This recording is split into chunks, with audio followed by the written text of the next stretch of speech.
Welcome, everyone, and thank you for joining today's webinar, Ignite Your Marketing Engine with the Power of the Data Cloud, presented by Snowflake and MarTech. Before we begin, if you have any audio issues, click the audio icon on your screen to enable your audio. And if you have any viewing issues, you can use the Q&A section to communicate with us at any time. You can also send questions and comments directly to our speakers just by using the Q&A.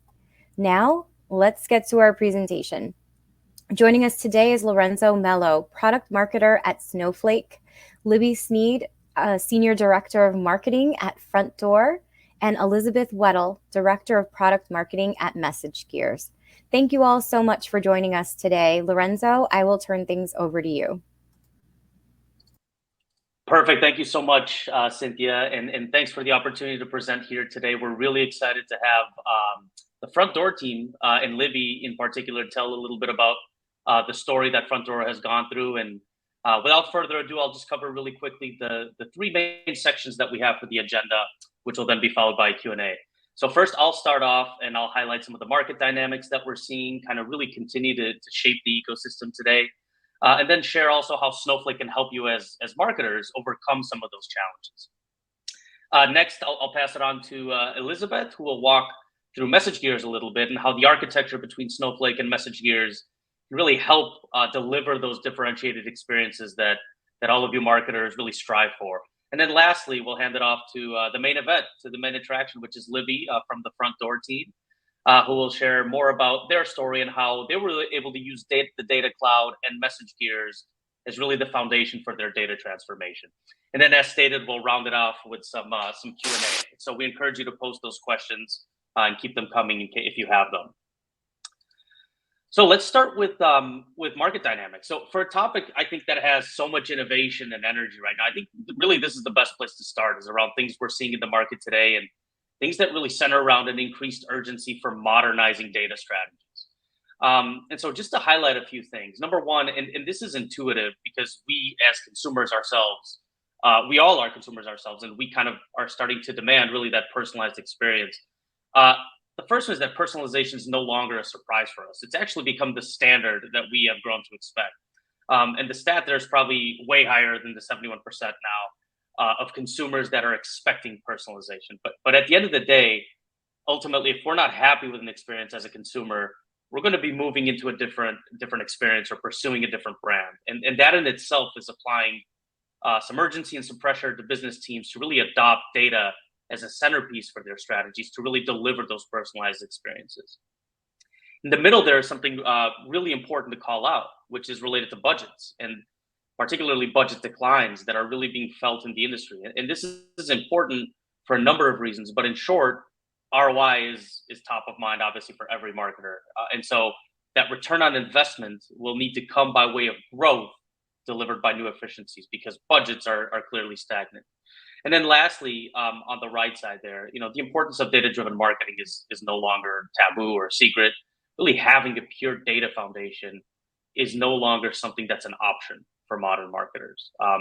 And so this is something that we continue to see customers have conversations with us, really pursue that path into modern marketing that hopefully this stack that we're about to share with you today offers you some insight on.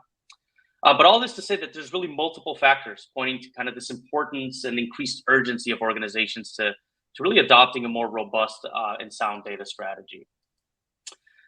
And if that wasn't enough, right, here comes AI, right? And if you thought you were going to go through this presentation without an AI mention, then think again.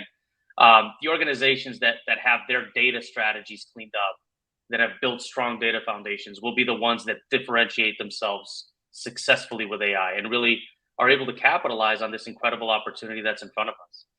And we see that in really every industry and every department within organizations. You can see the stat here that marketing is no exception at all. This data is from McKinsey & Company. It shows that most marketing leaders believe AI will disrupt a series of important use cases, and that over 90% of the commercial leaders surveyed as part of this research expect to utilize generative AI solutions often over the next 2 years. So obviously this is no secret, but AI is also coming to disrupt MarTech and AdTech and really how marketers operate as well. But really, where are we today? And is that happening today? I think in many cases it is, right? And we see multiple organizations that are really beginning to see the short and long-term benefits of having a robust data strategy. In fact, we'll hear from Frontdoor in just a second. But fundamentally, when we look at this opportunity that's in front of us, most organizations are still facing an uphill battle with data silos, right? So we can talk about AI and really some of the advanced market dynamics we see. It still comes back to data silos to build that robust data strategy. And in this space in particular, data silos has really, I think, to some extent, paralyzed some organizations looking for evolution. And so there's this really foundational step that is required, which is to unify all enterprise data and all customer data, including product, marketing data, advertising data, in a single location and really overcome the challenge of data silos. And that's supported by the stat that you see there in the blue strip below the slide, which is from Gartner, in a survey that's, I think, a little over a year ago, but still very relevant and very telling, where they estimated that only 14% of organizations today had a full 360-degree view of their customer data. And so clearly a problem that marketers are still grappling with. And really, when we think about CDPs, and we're going to be talking a little bit about a version of a CDP in a second here with Elizabeth, but the emergence of CDPs as a category was really one of the first attempts of addressing this issue of data silos by the ecosystem. Essentially, the premise was to centralize all customer data in a single location. Marketing teams and the ecosystem in general, I think, was tired of not having the right data at their disposal to run campaigns when they needed it, right? They couldn't really address the enterprise source of truth, but they said, well, let's address the customer source of truth and really build CDPs, right? And it ended up being a bit short-sighted, and CDPs only ended up having a small portion of the data that was actually needed when they were fully disconnected from the enterprise data platform, and really kind of lacked that full view of the customer. So what that actually leads to, and you see on the right there some of the issues with having kind of two sources of truth, as you see in this diagram. You're requiring copying and movement of data, which hinders security and governance. But really for marketers, and all the things you see there, but for marketers, when you think about measuring something like customer lifetime value, you typically have your financial data in your data platform, your customer data in your CDP, so that requires movement, right? Or if you're thinking about, if you have an open ticket with a brand and you're still getting ads from them at the same time, that usually is a sign of silo data and poor experience. And so this architecture is kind of symbolic of the first steps that the CDPs took with the right intent. And I think the premise remains of centralizing data, but with the execution that ended up having some shortcomings. And so fundamentally where Snowflake comes in, there's a few things, but just to highlight some of the ways that Snowflake is unique for marketers. Number one, we've talked about data silos and fractured data. Snowflake is that platform for all your data, and you're able to really integrate data from any source across first party, second party, and third party data via Snowflake Marketplace in really any format, right? Whether it's structured data or unstructured and semi-structured data, or across batch, streamed, and shared data. If it's data, put it into Snowflake, the platform can take it. Don't worry about any sort of silos. The second thing that is really important to talk about, and goes back on the ability to capitalize on that AI opportunity, is the ability that marketers have to work with leading AI and ML capabilities and even collaboration capabilities natively where their data lives, right? So the step change is you used to have to move your data to have it processed and to develop that machine learning algorithm. Now those capabilities are natively built where your data lives, right? So that means no more copying or moving data, which means speed, means adaptability, it means higher privacy standards and how you really manage your customer data. And then lastly, we know that Snowflake is one piece of this marketing puzzle, but what's really exciting is that the modern marketing data stack is really gravitating towards the data cloud. There are hundreds of leading MarTech and AdTech applications. We'll hear from MessageGears in just a second. So you can really work with leading platforms and tools like MessageGears to really drive the most impactful marketing campaigns. And so let's keep going here and dive in a little bit about this idea of kind of moving the work, not the data, really where you're having native processing capabilities. There was a great quote from our CEO, Frank Slootman, and that really stuck with me, and actually some of my peers at MessageGears, that came from an earnings call. And he says, the core idea behind the Snowflake Data Cloud is to enable work to come to the data and prevent data from having to be moved to the work. It used to be that data was copied, transferred, and replicated to be used wherever it was processed. That led to massive operational complexity, cost, and governance risks. The Snowflake Data Cloud promises to bring that regrettable legacy to an end, right? I think this quote, and I always make it a point to read it, it really helps bring to light some of the rationale of having workloads like robust data collaboration, AI and machine learning, cybersecurity, and all the other things that the data cloud has directly built into the data cloud where your data lives. So ultimately what that means for marketing is you're taking all of your fractured and siloed data, you're putting it into Snowflake as your enterprise source of truth. Then you're able to do all sorts of things to model and enrich your data in the platform, including leveraging Snowflake marketplace applications. And then you can have your customer data platform or your activation platform or a customer engagement platform like MessageGears directly built on top of Snowflake or even within Snowflake in some cases to activate that data and measure it and ultimately really drive those differentiated campaigns that marketers need. And so there's one more, I think, slide that's important to cover here around differentiation. And we talked about the ability to capture the opportunity of AI. Snowflake has Snowpark that allows your data scientist teams to natively develop advanced machine learning and AI algorithms in Snowflake. And this obviously opens up a set of unique opportunities for interesting product and marketing use cases, as well as automation of those use cases. So really pursuing that extra level of efficiency. I did mention collaboration, but I think it should be mentioned even more so here. Collaboration on data doesn't come at the expense of privacy with Snowflake, right? We have a data clean room infrastructure that has seen some of the most important media publishers built their advertising platforms on Snowflake. And most importantly, you can share first-party data without movement and without exposing sensitive personal and identifiable information with this framework. I did mention Snowflake Marketplace. This is a critical component of organizations. The marketplace has over 1,800 data products and applications from over 360 providers that can really help you enrich your data sets and improve the quality of your first-party data sets as well. And then lastly, Snowflake represents the open ecosystem. When you work with Snowflake, you're able to leverage the industry-leading data sharing capabilities that I mentioned across a really powerful ecosystem composed of marketing, advertising partners, publishers, agencies, as well as many others from multiple domains, right? And that's a really important nuance and point to make for marketers and advertisers looking for how to modernize their stacks. And I did mention that Snowflake is one piece of the puzzle. I do want to call out that we're seeing tremendous momentum in the ecosystem gravitating towards Snowflake in this space. And we're excited about working with these amazing partners. You'll hear from MessageGears and Elizabeth in just a second, how they work hand in hand with Snowflake to deliver value to customers.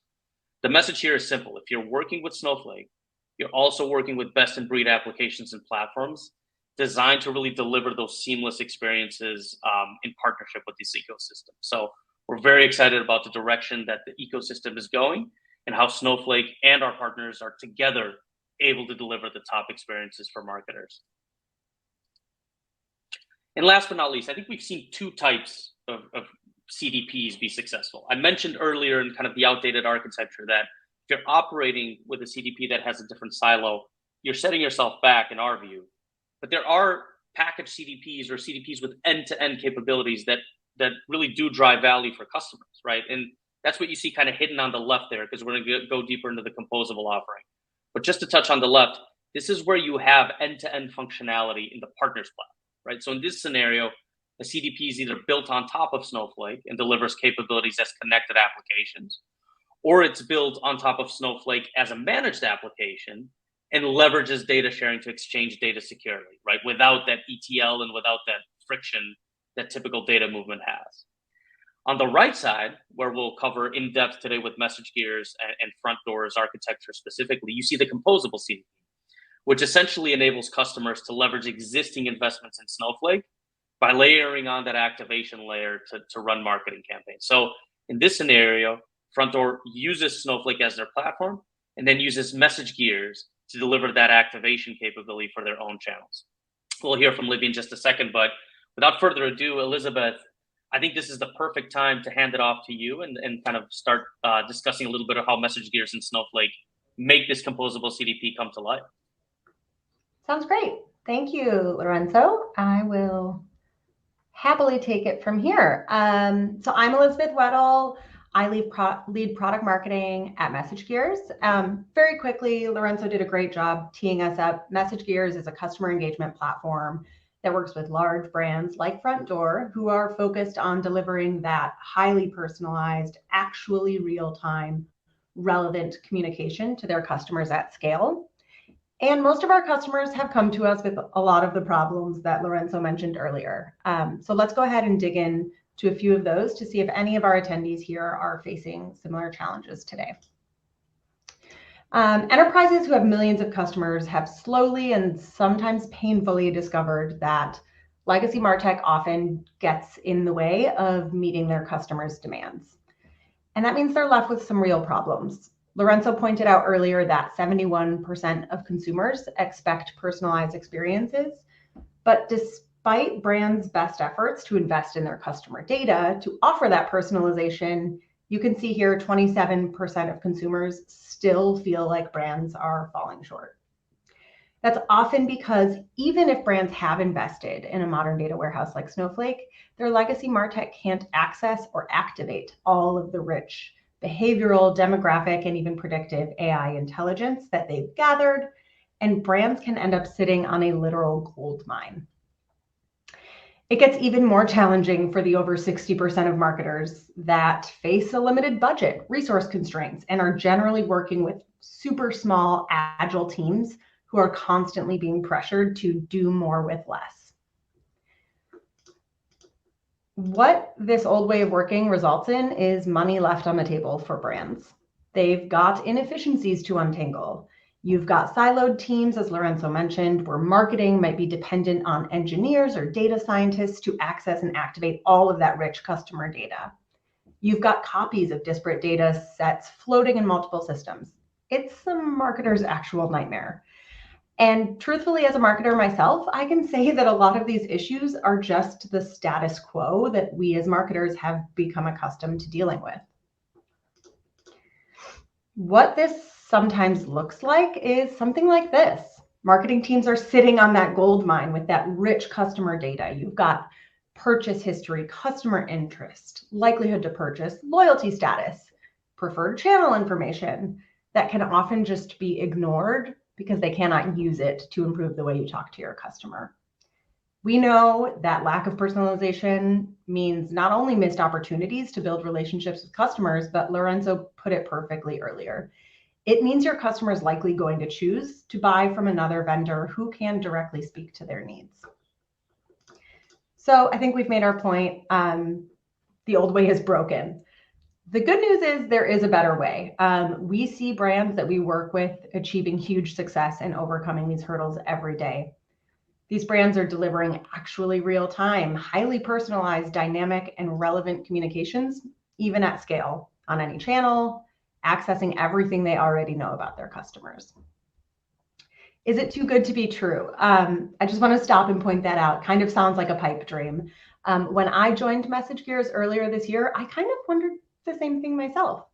But working directly with customers like Frontdoor who have unlocked the potential of their customer data, I know it's not a pipe dream. Big brands are changing the way they work. So let's take a look at how that works. Brands like Frontdoor have realized that having a solid data and strategy management solution in place is the critical piece to their success in building customer engagement strategies. They've created a consolidated single source of truth in Snowflake. Then they're going to assemble best-in-breed tools directly on top of that single source of truth. These tools often include solutions that power customer engagement, like MessageGears, as well as AI and decisioning tools, identity resolution, reporting and analysis, reverse ETL, and more that allow marketers and data scientists to work together on the same source of truth to reach those business goals. And then lastly, teams are building programs and processes that enable them to always act on that single source of truth in real time, eliminating inefficiencies, data silos, and any internal dependencies that come from storing those multiple copies of data throughout your business. Lorenzo mentioned CDPs earlier. This is how marketers are effectively composing their own in-house CDP with those best of breed solutions in order to reach their goals. So MessageGears and Snowflake have partnered together to deliver this architecture that allows marketers to access, activate, and execute customer engagement on hundreds of channels in real time.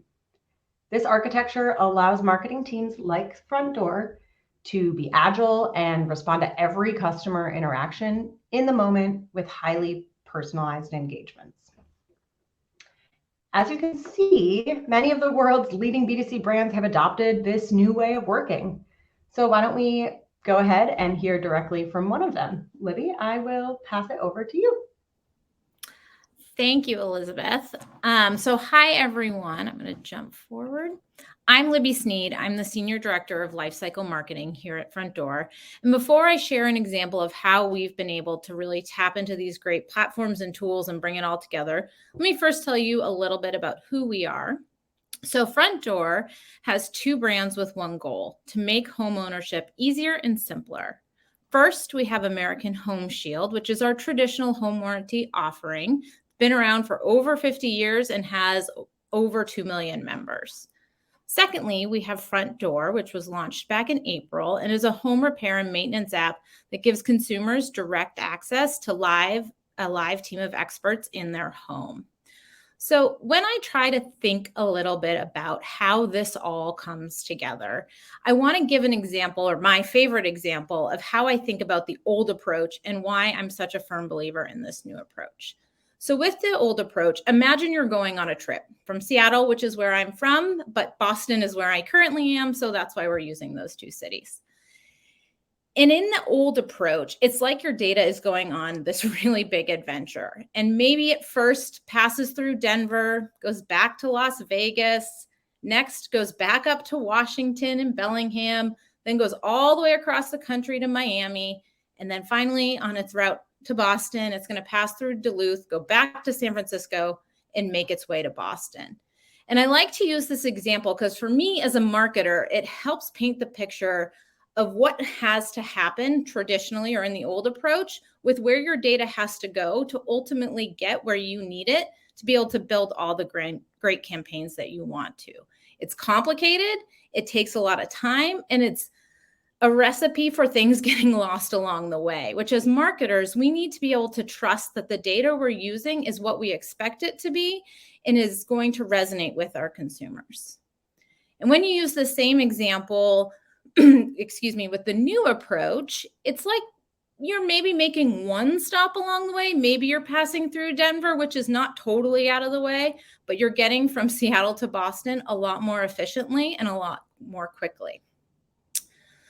And I really like this example because as marketers, we need to be spending our time using our data, not moving our data. And this is something that both Lorenzo and Elizabeth were stressing in their presentations, is that we need to move fast.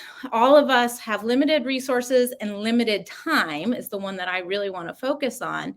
And if we're spending our time moving data around, making sure the data is where we need it to be, we're not building new campaigns. We're not pushing the envelope to find which messaging is actually going to resonate with our consumers.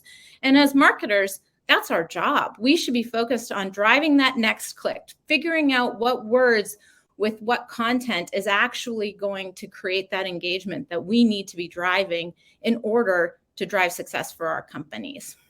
And with the new approach, this is so much more attainable. And let me show you a little bit about how it comes together for our team.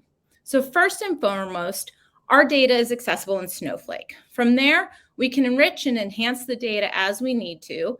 And then that gets exposed into MessageGears, where my team can use it to build audiences, create campaigns, and do all the things that they need to do on a day-to-day basis. Finally, we're also able to tap into all of this rich data using tools like Movable Ink. And this allows us to take that really rich content, that gold mine that Elizabeth was talking about, and build programs that are able to get in front of our consumers really quickly and start to see what messaging works, what messaging doesn't work. So here, let me show you an example of how this comes together. This campaign, or this content block I should call, may look a little basic. two different designs, slightly different layouts. One's more got a lot of buttons, one has text links. It might seem not that exciting. But the reality is the data that powers this campaign behind the scenes is actually quite complex. Every one of our consumers in different geographic areas may qualify for different services that are available to them. And so when I'm as a homeowner in Seattle, what pros are available to me and the services that are available to me is very different than someone in Boston and what services and pros are available to them. And it can change, it can be fluid. And so the ability for us to tap into these different data sources easily allows us to build custom content so that all of our consumers truly see the thing that resonates with them the most. And if we weren't able to do this, one of the things that I think a lot about is there's kind of two other options you have. One, you have to create a really generic message, which was, I think, a little bit of what we saw in Elizabeth's example, that isn't really going to drive engagement because you're not connecting in a one-to-one way with that consumer. Or the other end of the extreme is you're going to overpromise and underdeliver because you're going to say something's available that actually isn't, and you're going to create customer frustration.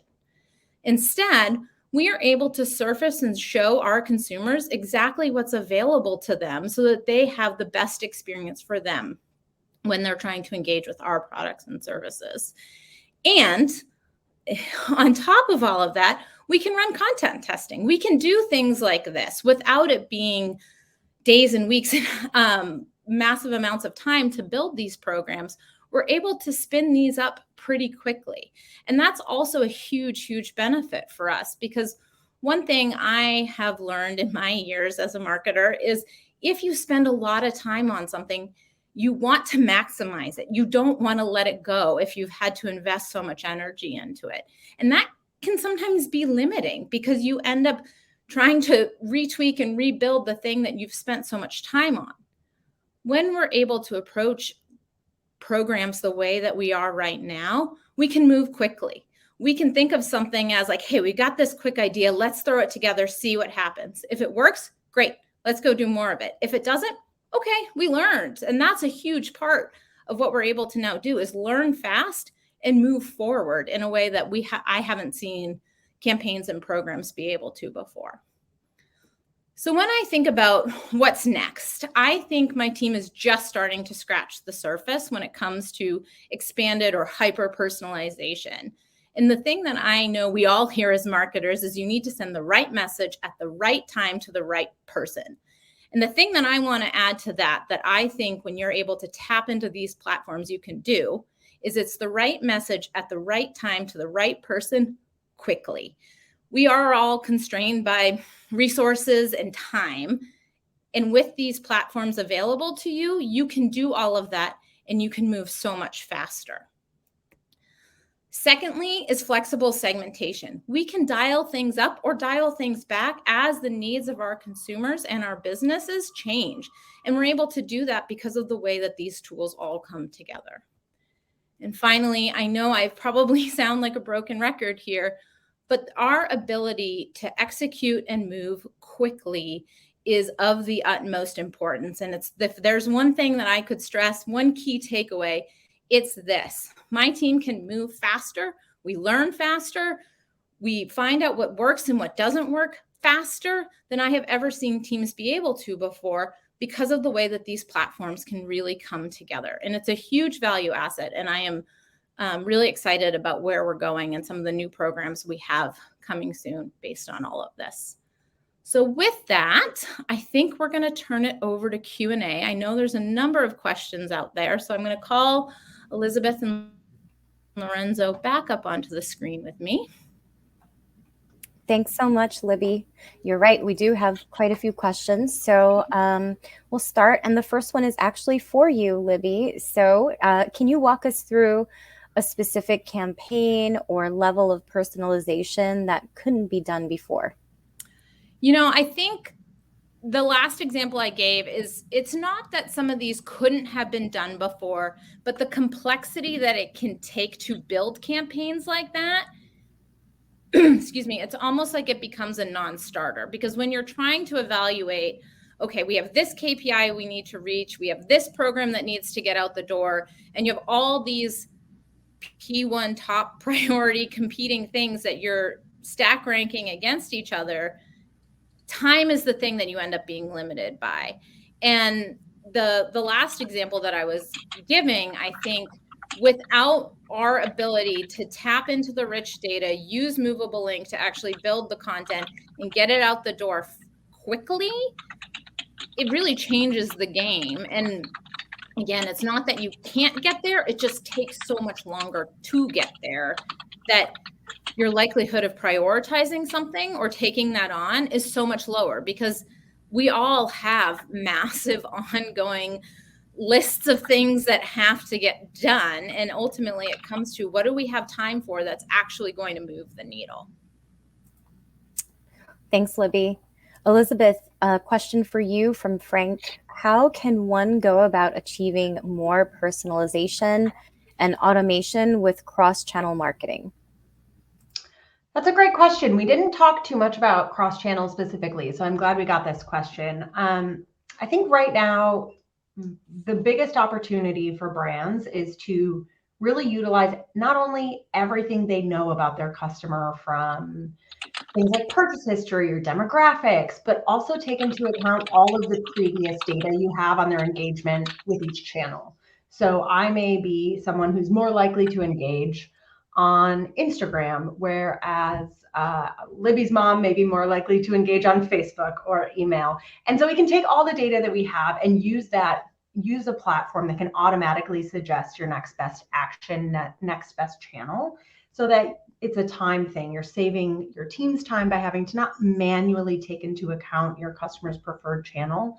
You have a segmentation or orchestration tool that can make that decision for you in the moment. And I think that's really the biggest opportunity to achieve personalization across channels today. Thanks, Elizabeth. Lorenzo, this question is for you. What advice do you have for an organization getting started on building out their customer 360 and wanting to drive activation? Yeah, I think I'd love to hear if Libby agrees, because she's actually walked the walk, right, in terms of doing this with Frontdoor. But I think when we have a chance to hear from customers that have successfully done this, it's really about a couple different things. The first one is alignment. Having your technical teams and your business teams align on concrete objectives is a step that I think cannot be overlooked, right? You have to start with the foundations of what are the priorities that we really want to start with that move the needle for us, and address those first. If you try to boil the ocean, you're going to get into a really slippery slope, I think. That's one thing I think is internal alignment and crystallizing what are the 2 or 3 use cases that you want to start addressing first.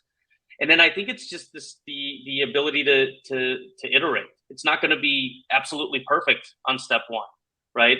You have to be able to first, as Elizabeth pointed out, I love the pyramid diagram that Elizabeth used. Start with unifying all your data as much as you can that addresses those use cases you've aligned on.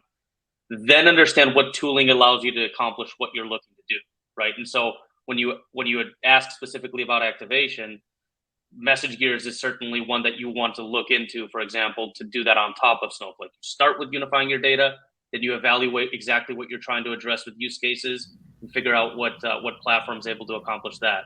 But I would actually summarize it into alignment and then iterating, right? Kind of iterating on your strategy, on your data strategy. Libby, I don't know if that resonates with you. It does. And I think one of the big things is that you really hit the nail on the head, picking those top things that are going to move the needle and focusing on those first. I think we as marketers, there's so many platforms, there's so many things out there that we can do on any given day. I know things is not a very eloquent word, but I think it really describes how much there is, that it can be overwhelming to figure out, where do you start? What is the thing that is going to move the needle? And what I talk a lot with my team about is, what's the thing that we think is going to move the needle the most right here, right now, based on what we know? And let's start there.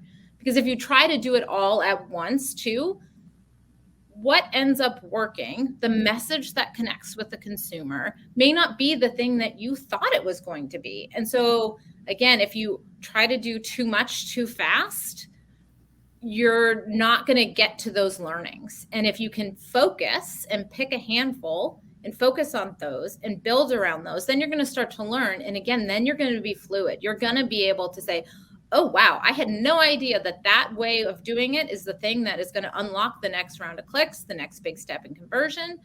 And so you're able to iterate and move faster. And again, I can't stress enough our ability as marketers to move quickly, truly move quickly, not just spinning up quick campaigns, but moving quickly and tapping into our data and really learning and being empowered to use the data. That's where we see, those kind of big shifts in what we're doing and really finding new ways to connect with our target audiences. Great. Thanks, Libby.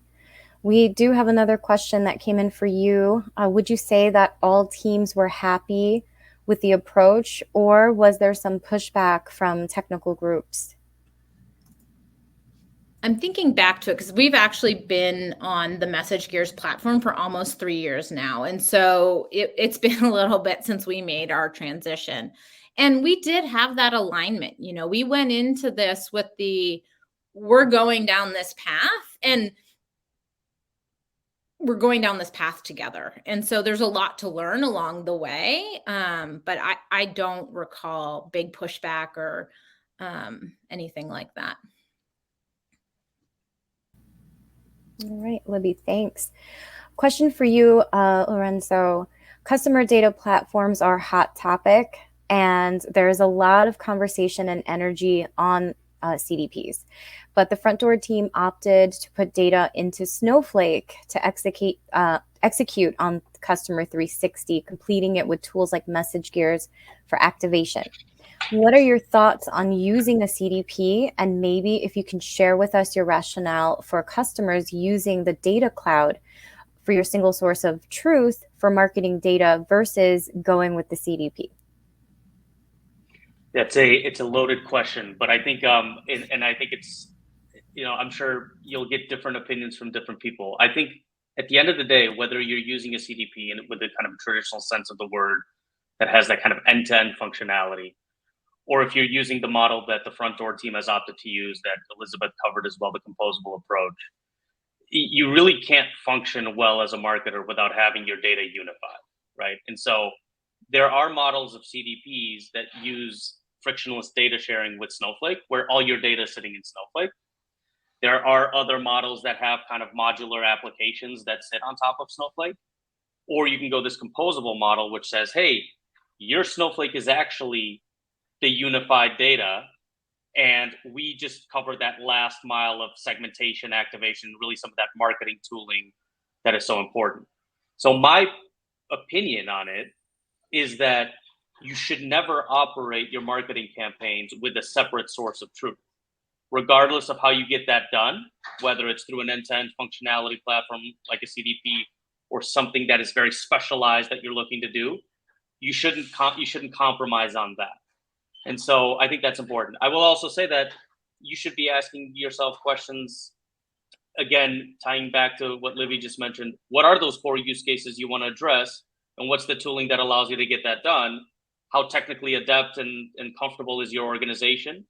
For example, that might weigh on some of the decisions of how much you want to compose. But really, those are questions that ultimately allow me to give you an answer that nobody likes to hear, which is it depends. But at the end of the day, I think you just don't want to compromise on having siloed data. And if you do that, you're back to square one. And that's where Snowflake can help. Thanks, Lorenzo. The next question is from Jude. I'm not sure who wants to jump in here, but what are some use cases where AI helps on personalization? Lorenzo, I think we can both take a stab at this. I'll share my thoughts on this.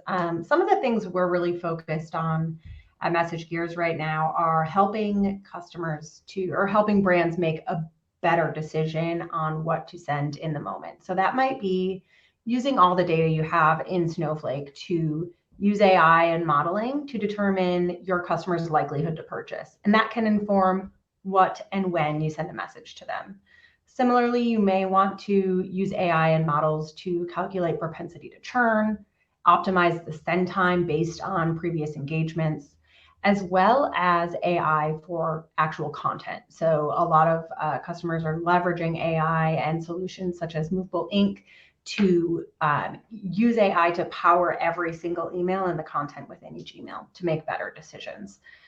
So used properly, it is going to obviously change the game. And I'd love to hear your thoughts on that as well, Lorenzo.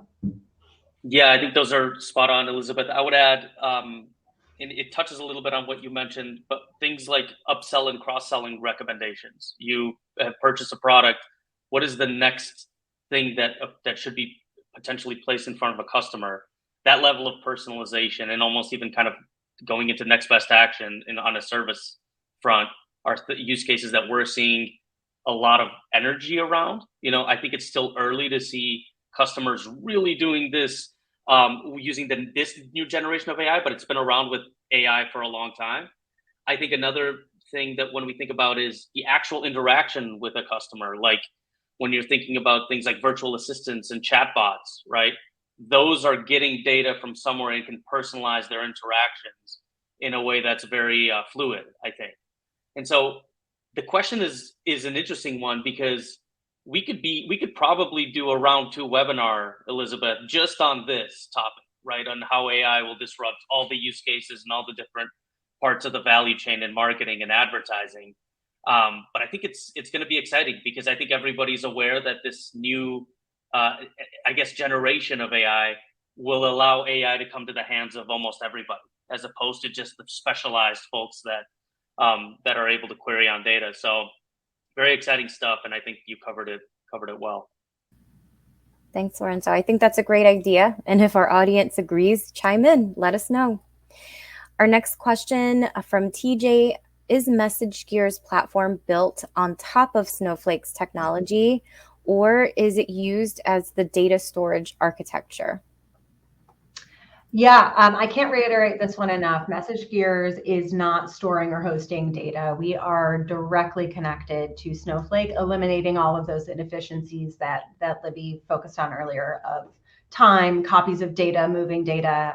Customers that leverage our architecture of sitting directly on top of your Snowflake data eliminate that really long road trip that Libby mentioned earlier, and you're able to access and activate data immediately without additional storing, copying, syncing, or delays. I would add on to that, if I can, that when this was first proposed, I've been doing this for quite a long time now. When I first heard that, I was like, wait, what? And now I can't imagine us not having that access. It's fantastic. It's really great and easy. We don't have to worry about that replication of all the data going on that giant journey, that giant road trip that I painted. It just is where we need it to be. And that makes a huge difference for us. Thank you both. Libby, can you provide some use case examples of what switching to this connected stack approach has helped with? This person who asked Mike, he's trying to understand what this would look like for retail campaign strategy. It's a really good question. Use cases of what it's interesting, because the way we've been able to build our program it's very different than how we've done it before. Everything, a lot of what we do now is very journey based. We're able to pivot folks in and out of different journeys based on what we learn about them or what we know about who they are and which one of our brands they're engaging with. And again, we're able to do that in a much more fluid way. So how this could work in a retail example, I don't know, Lorenzo or Elizabeth, if you have examples of this, but I think what you were talking about with the next generation of personalization, where we're not just tapping into the one thing like, hey, Libby, it's your birthday, which is, I think, a common thing that we see. Is it, hey, Libby, it's your birthday, and last year on your birthday, you got this, and this year on your birthday, we recommend you get that. Or maybe it's you're targeting my husband because say, hey, your wife's birthday's coming up. Not just reminding him of that, but then kind of getting further into that journey of what he may want to purchase for my birthday, something along those lines. I think there's just so much more that you can tap into. And again, the ability to tap into that quickly and be able to learn from it and see what your consumers say. Because what we as marketers think is going to work is not always the thing that they engage with. And we've got to be able to lean in to what our consumers are telling us. Not sure I totally answered your question. And Lorenzo or Elizabeth, feel free to chime in if you have better examples. All right, Libby. Next question is for you. Was there anything that surprised you with this approach? How quickly we can move. Again, that example that I showed, I have built programs like that in the past. They can be laborious to pull together, the ability to ensure that you've got the right data and that it displays the way you want it to. It's fast. This is not, and I think there's a number of folks from my team on this call, these types of requests don't give us heartburn the way that they used to when we've got some new idea that we want to try. Because we're able to move quickly, we can pull the data together and we can run. I knew, or I had a feeling that's where we would head, but we're able to move even faster than I thought we'd be able to. Thanks, Libby. This question is from Chris, who asks, how do you scale for creative executions? I actually asked that. Yeah. I asked that question wrong. Yeah, I'm sorry, Libby. I think the first question from Chris should be answered first, which is what level of micro personalization and quality communications can you do?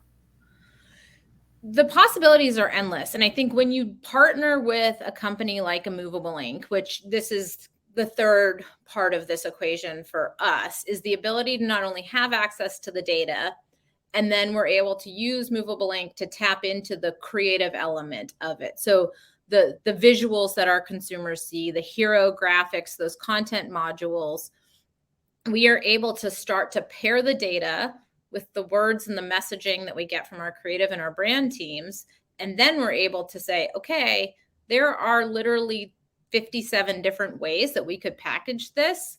Let's go and let's see what happens. And those are the types of things that may seem like an exaggeration, but they're not, because you're able to take the creative imagery, pair it with this rich data, and then get that in front of your consumers and then see what do they actually click on?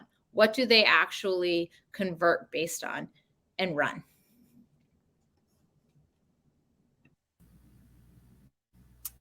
Thank you all so much. I think we have another question, and if it's something that's too technical, Lorenzo, maybe we can take this offline, but it's from Kaushik. When Snowflake unifies the data as compared to a CDP, is the data access faster? I would encourage Kaushik to take a look at some of the assets we have on our webpage that cover this. But just very quickly, Kaushik, when we think about that question and we remove the speed aspect of it, just because I think it's important, but that's a secondary thing to just having all your data in one place. Your CDPs can essentially cover a portion of your data, but a true customer 360, particularly with some of the nuances that Libby mentioned of having an increasingly fragmented customer journey and an increasingly connected systems, require you to have your customer data next to your financial data, next to your advertising data, next to your inventory data, next to your customer service data. All of that needs to be in the same place. If you're siloing just your customer data, just the level of service, the ceiling of the complexity of the use cases, and really the cost and time that your data engineers will need to kind of copy data back and forth is going to slow you down. And so fundamentally, that's what I think one of the kind of key advantages of having your data in Snowflake. And by the way, it's not a Snowflake or CDP conversation. It's where is your single source of truth and what are you using your activation tooling for? That's kind of how I see it. All right, that's fair. Thanks, Lorenzo. So that concludes today's webinar. And if we didn't get to your question, we will be sure to pass it along to our presenters. Thanks again to our presenters for joining us today. And thank you all for joining today's webinar. We hope that you join us again soon. Take care, everyone. Thanks, everyone. Thank you. Thank you.